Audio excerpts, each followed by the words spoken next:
A paz do Senhor, meus irmãos, uma boa noite. Que Deus abençoe a vida de vocês, traga prosperidade, espírito em verdade e muita graça e muita paz. Amém. Hoje estaremos falando sobre, finalizando a carta de Tiago. Desculpe meu sumiço, mas estamos aí de volta. Vamos finalizar a carta de Tiago, que vai ser o tema amizade com o mundo. Tema bem diverso dentro da igreja e fora da igreja, né? Porque dentro da igreja tem os seus problemas também, de pessoas que não estão tão firmadas, que não conseguem ter aquela constância no Senhor. E pessoas fora, né, que infelizmente não conhecem a verdadeira palavra, que não conhecem o Senhor de todo o coração. Amém? Vamos lá. Capítulo 4. De onde vêm as lutas e as brigas entre vocês? Elas vêm dos maus desejos que estão sempre lutando dentro de vocês. Vocês querem muitas coisas, mas como não podem tê-las, estão prontas até para matar, a fim de consegui-las. Vocês as desejam ardentemente, mas como não conseguem possuí-las, brigam e lutam. Amém? Vou falar só até aqui. O que o Tiago quer dizer aqui? Assim como Jesus disse, ele e os seus seguidores não são do mundo. A gente não é daqui, nem disso daqui de passagem. Neste mundo, nosso espírito, nossa alma anseia pelo céu. Por isso que há essa divergência, porque o nosso espírito, nossa alma, nossa graça vem de Deus. Então o Espírito Santo que age na gente, a maioria das vezes quando a gente vai fazer algo errado ou algo que a gente vê que não vai dar certo, ele está sempre incomodando a gente.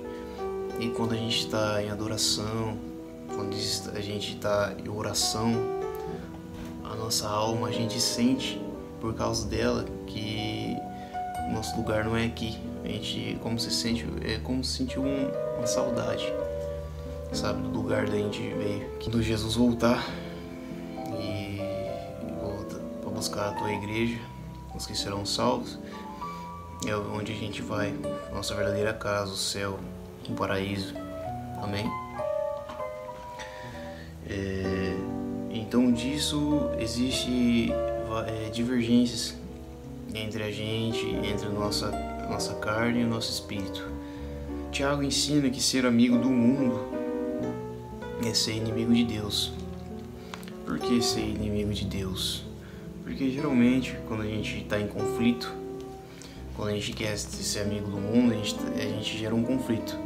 Porque ao mesmo tempo que o nosso espírito está acusando que é errado, que a gente deve adorar o Senhor,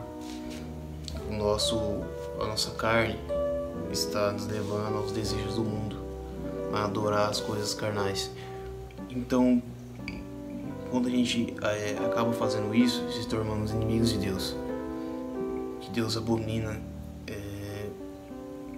principalmente coisas de adoração a deuses pagãos, por deuses pagãos de hoje em dia, religiões que não seja de adoração a Deus, coisas do mundo da tecnologia que hoje em dia está tendo, que às vezes a gente passa muito tempo nisso. Vamos supor, a gente passa muito tempo na TV, no celular, e isso causa sendo uma adoração, porque a gente não está dando espaço para Deus, a gente não está fazendo uma coisa que é para Ele, a gente não está adorando a Ele. Às vezes as pessoas não oram, não falam com Deus porque esquece de Deus por causa das coisas do mundo, que são chamativas, claro, da nossa carne, muitas coisas boas que acabam chamando a atenção. E por isso que a gente tem que se manter focado em Deus, porque senão a gente acaba sendo inimigo de Deus, por conta que a gente é que nem Jesus, a gente não é deste mundo, então a gente não deve aceitar. E essas coisas, como assim eu vou falar? Então a gente não pode assistir uma TV, a gente não pode jogar, vamos supor, videogame, a gente não pode sair, a gente não pode se divertir? Pode, sim, pode. Só que seja como maneirável, não sei se dizer. Fazer mais coisas para Deus, viver mais para Deus do que para o mundo. Vamos dividir, vamos fazer assim: amar a Deus e não amar o mundo. O que é o não amar o mundo? Não amar o mundo é você, vamos supor que você está naquilo ali e você fala: nossa, eu amo ficar aqui, eu amo ficar assistindo vídeo, eu amo ficar fazendo isso aqui. E para Deus, o que você ama? Você ama orar, você ama ler a Bíblia, você ama jejuar, você ama estudar a palavra de Deus, você ama fazer uma teologia, você ama se aprofundar na graça de Deus, se aprofundar no seu futuro, se aprofundar no seu propósito nessa terra, porque todos nós temos um propósito, todos nós, Deus deu um propósito, um dom que devemos seguir, devemos buscar. É isso que devemos nos prender aqui nessa terra, buscar o nosso propósito, buscar nossos dons. Muitas almas estão perdidas aí pelo mundo, infelizmente. Você que pode estar me assistindo agora pode ser uma delas, me ouvindo. Volte para Jesus, aceite que Deus é a única coisa que pode te salvar. Deus é a única coisa que importa, porque é lá que você vai viver para sempre, a eternidade. Esse mundo é só ilusão, é só perdição. Então é isso que a gente deve se apegar.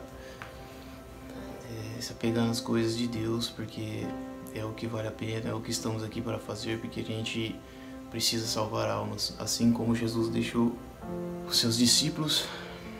Somos quase discípulos deles, de Jesus, fazemos a vontade dele, saímos pregando o evangelho, fazemos vídeo, vamos à igreja para pregar a almas que estão lá querendo se arrepender, querendo buscar a Deus.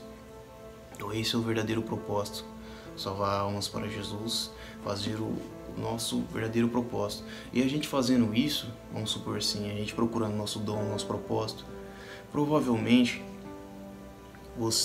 a gente não terá muito tempo para as coisas do mundo. Então as coisas do mundo, tipo assim, será bem pouco pra gente. Então a gente não estará amando aquelas coisas, mas sim amando a Deus e fazendo o nosso caminho, o nosso propósito.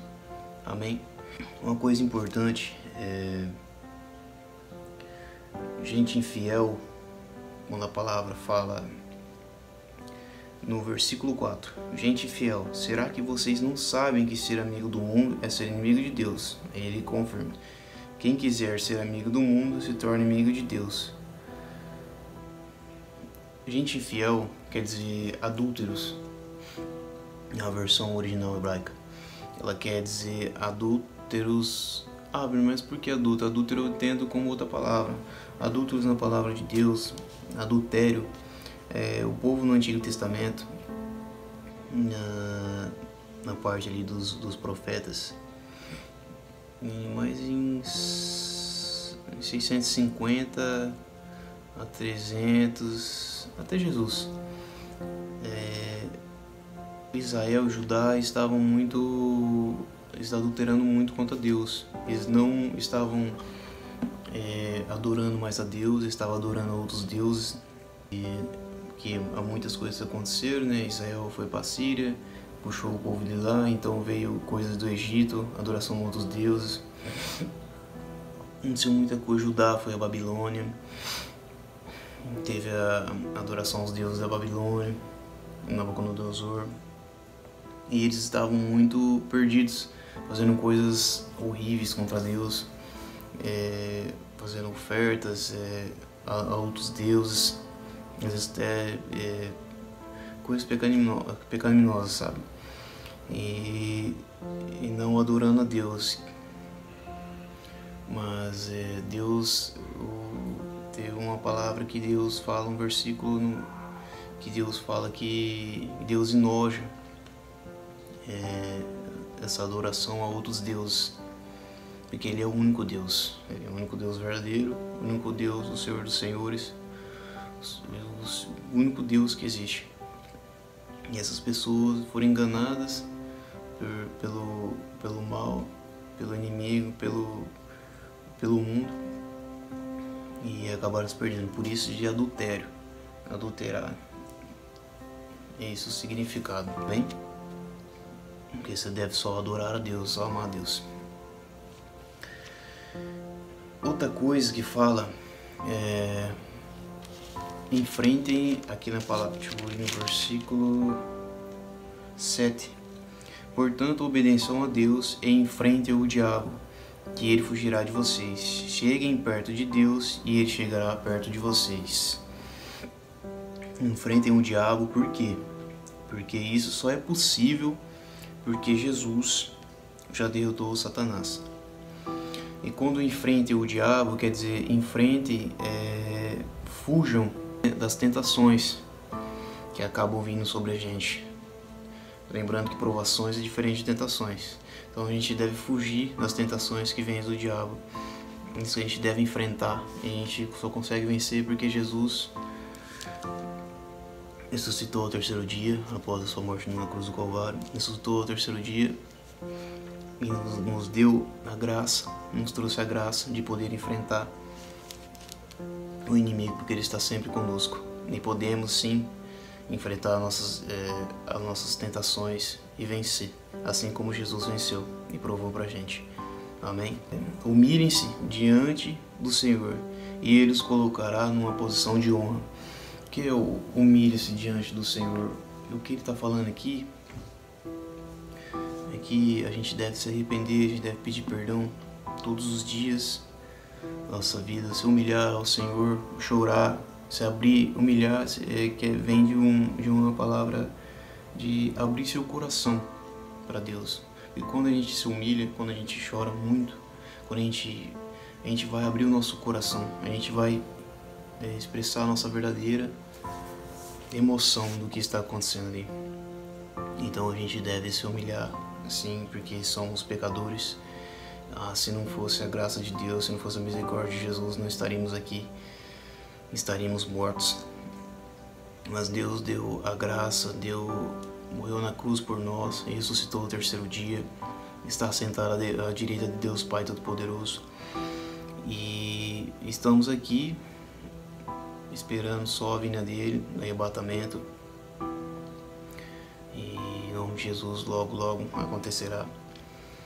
Mas enquanto estamos aqui, precisamos fazer as nossas boas obras e salvar almas, que é o que importa. E é isso, a palavra de hoje, que devemos vigiar podemos vigiar através das amizades com o mundo, porque a nossos conflitos, dentro da gente, às vezes a gente tem orgulho, nosso egoísmo, inveja, isso tudo tem que fugir. Você tem que fugir, porque isso infelizmente estão na nossa carne, está dentro da gente, mas a gente tem que lutar todos os dias contra isso, principalmente orgulho e egoísmo. Ser como Jesus, dar mais pão aos outros, dividir mais as coisas, pensar mais nas pessoas na hora da oração, não pensar só na gente, não orar só pra gente, não orar errado, não é orar só com egoísmo, só a gente, pensar mais nas pessoas, que é isso que Jesus fez. Ele orava pelas pessoas e curava as pessoas. Orar sobre isso, lógico, orar pra gente também, mas não só a gente. Amém? A gente pede as coisas, eu falo de orar mais para as pessoas porque a gente pede as coisas errado, porque às vezes a gente pede coisas que não é da vontade de Deus, que é um mal que Ele está vendo, e a gente fica pedindo. E isso não é para nossa vida, às vezes é um negócio que é para os nossos prazeres momentâneos. Não nos convém, a gente tem que pedir misericórdia, agradecer, pedir para abençoar o mundo, o Brasil, a cada um que está aqui, pedir sabedoria, conhecimento para lidar com a vida, para lidar com as circunstâncias e o restante, os nossos sonhos que a gente for orar, pedimos sim, mas não ficar pedindo constantemente, porque Deus sabe de todas as coisas. Devemos orar pedindo misericórdia, porque somos falhos, e essa é a oração de agrado a Deus, e as outras coisas serão acrescentadas. Deus sabe que a gente necessita, Deus sabe que a gente precisa, mas a gente tem que se firmar em fazer a vontade de Deus, na amizade com o céu e amizade com o mundo, deixar um pouco de lado e se firmar na presença de Deus, porque estamos nos últimos tempos e precisamos fazer a vontade de Deus. Amém? E que Deus abençoe a vida de vocês. Estarei procurando outras palavras, outras cartas, abençoar a vida de vocês, e que essa palavra possa entrar no seu coração, que possa entender um pouco o que é amizade com o mundo e amizade terrena, e assim a gente fazer uma trajetória feliz e agradável na presença de Deus. Amém? Porém, a bondade que Deus mostra é ainda mais forte, pois as Escrituras dizem. Amém? E essa é a bondade de Deus. É a graça que está sobre nós, em que a gente possa usá-la para o bem e para agradar a Deus. Amém? Deus abençoe a vida de vocês. Até a próxima.